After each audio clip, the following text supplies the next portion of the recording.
Spanyol baru saja memulangkan Belgia dari Piala Dunia 2026 dan La Furia Roja melaju ke partai semifinal usai menang 2-1 dan tentunya di partai semifinal nanti sudah ditunggu oleh Prancis. Gua akan sedikit mengulas pertandingan ini dan juga mungkin sedikit berbicara bagaimana kemungkinan yang akan terjadi di pertandingan Spanyol berhadapan dengan Prancis nanti. Oke, ini adalah pendapat gua setelah gua tadi menonton dan juga live reaction untuk pertandingan Spanyol berhadapan dengan Belgia. Tentu saja pendapat gua ini akan berbeda dengan pendapat kalian. Jadi jangan lupa pendapat kalian ditulis di kolom komentar. Ramaikanlah kolom komentarnya dengan pendapat dari kalian ya, yang sudah pasti berbeda dengan pendapat gua. Oke, yang pertama kita berbicara dulu dari permainan Spanyol. Permainan Spanyol begitu dominan, menguasai bola dengan ball possession yang begitu tinggi, kemudian sentuhan di dalam kotak penaltinya saja itu mencapai 42. Jadi begitu banyaknya Spanyol mengalirkan bola di area pertahanan dari Belgia. Namun ini bukan tanpa masalah. Spanyol meskipun bermain terus di area pertahanan Belgia, mereka ini minim sekali kreativitas ya. Artinya ini ada PR besar bagi De La Fuente untuk tentunya bisa menciptakan kreativitas yang lebih baik di pertandingan berikutnya menghadapi Prancis di partai semifinal. Di pertandingan ini Spanyol unggul lebih dulu lewat golnya Fabian Ruiz. Nah, skemanya kalau kita sedikit tarik ke belakang gitu ya sebelum gol itu terjadi berawal dari aksi Lamine Yamal yang tidak memaksakan untuk melakukan sebuah akselerasi ataupun memaksakan sebuah dribble untuk kemudian melakukan shooting sendirian, tapi Lamine Yamal memberikan passing kepada Pedro Porro yang overlap. Pedro Porro overlap kemudian memberikan cutback kepada Dani Olmo yang sudah berdiri di kotak penalti dengan positioning yang bagus dan shootingnya on target. Kemudian sempat ditepis oleh Courtois tapi sayang bolanya itu jatuh di hadapan Fabian Ruiz yang akhirnya Fabian Ruiz berhasil untuk mencetak gol pembuka di laga ini dan membawa Spanyol unggul 1-0. Namun setelah Spanyol unggul 1-0 ini membuat adanya reaksi dari pemain Belgia untuk tampil lebih ngotot. Ya, sebelum gol terjadi bagi Spanyol ketika skor masih 0-0, Belgia ini nggak terlalu menekan, bahkan mereka tidak bisa menciptakan peluang sama sekali, bahkan sentuhan di kotak penaltinya pun hanya satu kalau nggak salah atau kosong gitu, pokoknya sama sekali nggak memberikan perlawanan kepada Spanyol Belgia ini sebelum gol itu terjadi, sebelum golnya Fabian Ruiz.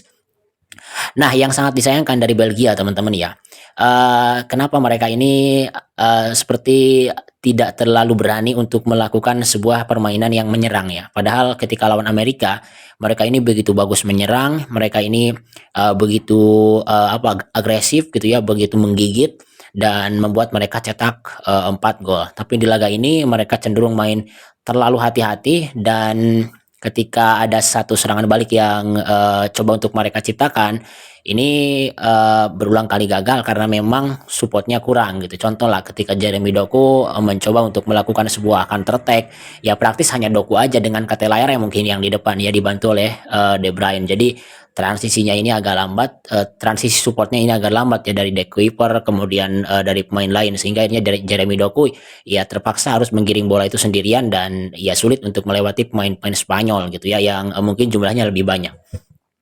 Jadi di pertandingan ini yang gue sayangkan adalah tidak adanya keberanian yang ditunjukkan oleh Belgia ketika menghadapi Amerika gitu ya. Padahal kalau mereka berani untuk menyerang pun materi pemain mereka cukup bagus juga gitu ya. Meskipun ditinggal oleh pemain-pemain penting salah satunya adalah Amado Onana. Tapi di sisi lain ya pemain-pemain mereka cukup oke juga untuk memberikan perlawanan kepada Spanyol. Ketika Belgia ini tidak memberikan perlawanan yang berarti kepada Spanyol, ini justru membuat Spanyol bermain lebih nyaman.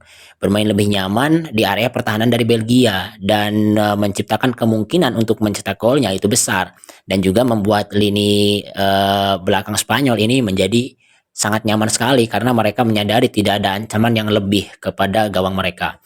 Tapi Belgia sempat mendapatkan angin segar gitu ya. Sebelum turun minum, mereka mencoba untuk menciptakan peluang, mencoba untuk masuk ke sepertiga akhir dan peluang pertama mereka terjadi ketika ada umpan masuk ke kotak penalti.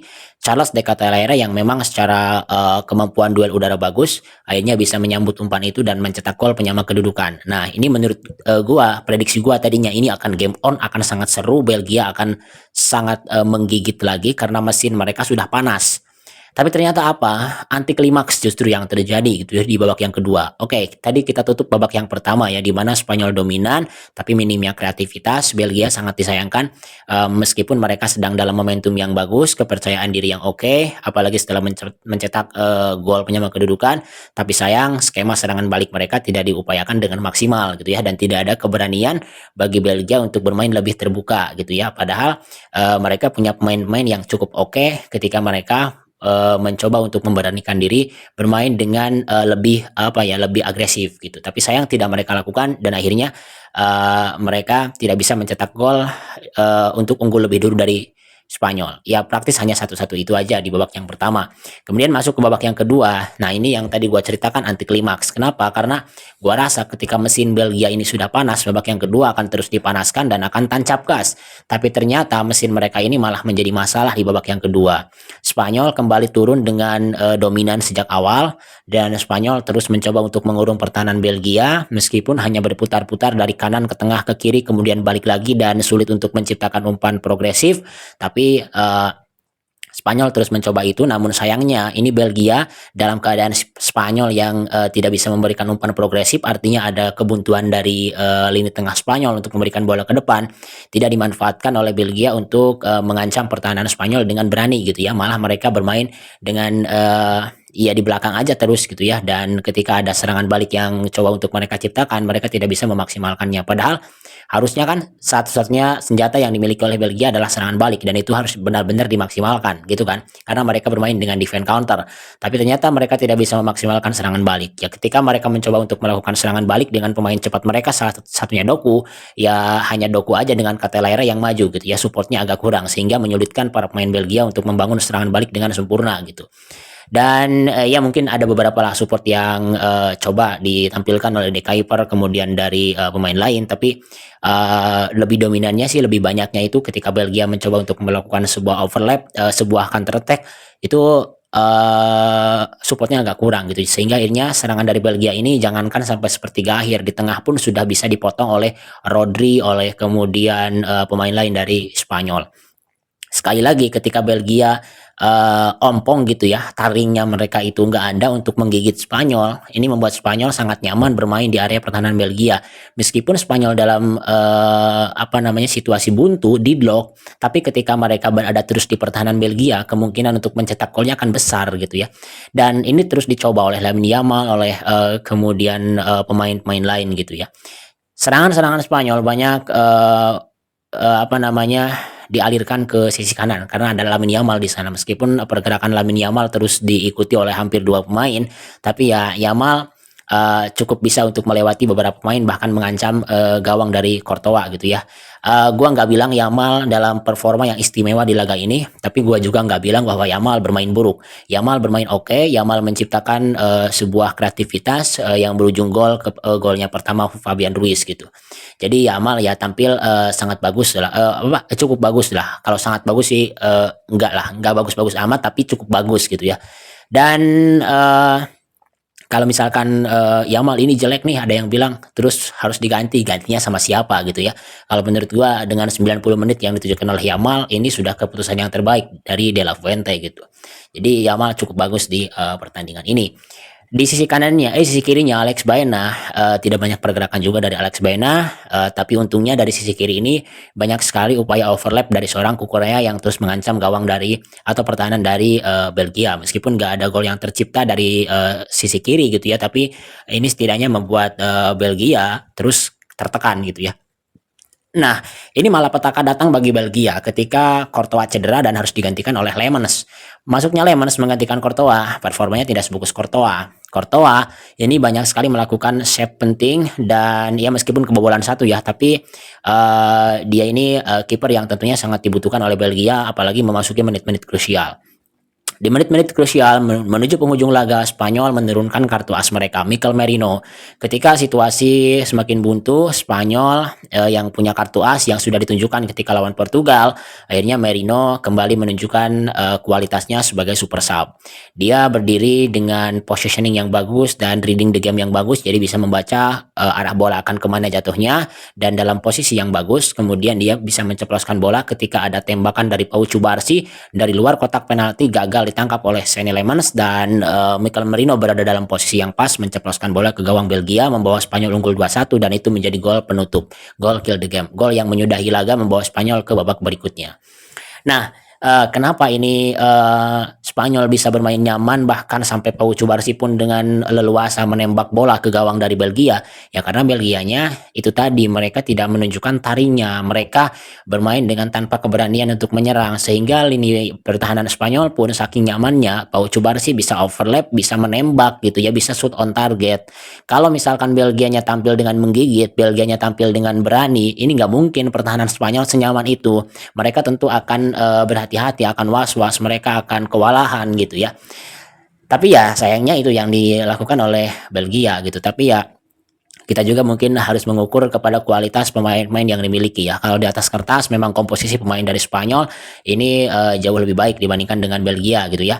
Rataan pemainnya lah gitu. Hampir di setiap lini pemain Spanyol ini bagus. Kalau Belgia ini ya mungkin sekarang tidak terlalu bagus, tidak seperti era golden era mereka gitu, era keemasan era keemasan mereka gitu, generasi emas mereka gitu. Generasi emas mereka tersisa sekarang ya cuma Kevin De Bruyne, Courtois sama Lukaku mungkin yang sudah tidak dalam masa prime-nya. Dan kalau kita lihat ya memang rataan pemain juga kayaknya lebih mudah Spanyol ya. Spanyol ini dengan pemain-pemain yang rata-ratanya masih sangat muda dan ini yang membuat tenaga mereka segar, bugar dan bisa melakukan pressing terus-menerus selama 90 menit yang membuat Belgia gagal untuk melakukan build up dengan terstruktur ke depan. Jadi salah satu kenapa Belgia gagal untuk menciptakan peluang selain dari serangan balik mereka yang gagal terus karena menghadapi pemain Spanyol yang oke, ya mereka juga gagal untuk melakukan build up karena memang pressing yang dilakukan oleh para pemain Spanyol cukup kuat selama 90 menit yang terus mengganggu para pemain Belgia untuk melakukan serangan dan bahkan banyak serangannya yang gagal sebelum memasuki sepertiga akhir. Nah, kalau kita melihat dari pertandingan ini, kita sedikit membahas mungkin untuk pertandingan berikutnya ya, sedikit membaca lah, memprediksi gitu. Dengan permainan seperti menghadapi Belgia ini, gua rasa Spanyol belum terlalu menjanjikan. Belum terlalu menjanjikan ya permainannya. Kenapa? Ya kalau kita bandingkan dengan Prancis jauh bos, jauh sangat jauh. Prancis ini tampil dengan benar-benar luar biasa gitu. Tapi gua harap sih Spanyol terus menunjukkan peningkatan performa gitu ya dari setiap laganya. Mungkin di laga ini agak kurang menjanjikan, tapi di laga menghadapi Prancis gua harap sih lebih menjanjikan lagi agar tercipta pertarungan yang begitu sengit di babak semifinal gitu ya. Dan nggak tahu ini akan seperti apa pertandingan Prancis lawan Spanyol karena kedua tim ini bermain dengan permainan yang sama yaitu permainan menyerang. Mungkin berbeda sedikit aja ya dalam gayanya gitu di mana Prancis ini banyak mengandalkan kemampuan individu pemain sementara Spanyol ini mencoba untuk menyempurnakan kolektivitas permainannya. Kalau untuk apa namanya gaya menyerang ya sama-sama menyerang gitu ya. Tapi kalau untuk permainan di lapangannya mungkin ini Prancis lebih ke individual skill, kalau Spanyol lebih ke kolektivitas permainan. Dan untuk prediksinya mungkin di video berikutnya teman-teman ya. Oke itu dia mungkin. Oke, satu lagi nih. Gua tadi sedikit melihat detail permainan dari Spanyol ya ketika ada beberapa kesempatan yang datang ke lini pertahanan dari Belgia gitu ya. Peluang yang diciptakan oleh Spanyol ini ada beberapa pemain seperti Yamal, Oyarzabal ketika sudah berada dalam posisi yang enak untuk eksekusi bola tapi first touch-nya ini gagal. Nah, mungkin ini juga yang tentunya akan dicatat nih oleh De La Fuente untuk pertandingan berikutnya dan dievaluasi gitu ya bagaimana hal-hal kecil seperti first touch yang tidak sempurna yang menyebabkan akhirnya eksekusinya pun gagal. Jadi ini harus dibenahi ini oleh pemain-pemain gitu ya terutama di depan yang akan eksekusi karena kalau first touch-nya sempurna ya tentu saja eksekusinya juga akan sempurna gitu ya akan lebih enak. Kalau first touch-nya gagal, ya eksekusinya juga sudah pasti sulit. Nah, ini tadi Oyarzabal, Yamal itu ada beberapa kali tuh pemain-pemain Spanyol first touch-nya tidak sempurna. Padahal kalau first touch-nya sempurna, dia sudah berpeluang untuk mencetak gol karena sudah terbuka bagaimana pertahanan dari Belgianya. Nah itu dia mungkin sedikit detail yang tadi hampir lupa gua sampaikan. Itu untuk review pertandingan Spanyol Belgia dan juga tadi sedikit gua singgung pertandingan Spanyol Inggris Spanyol Prancis di semifinal. So gimana menurut kalian? Jangan lupa komen. Terima kasih telah menonton video ini. Kita jumpa lagi dalam video berikutnya.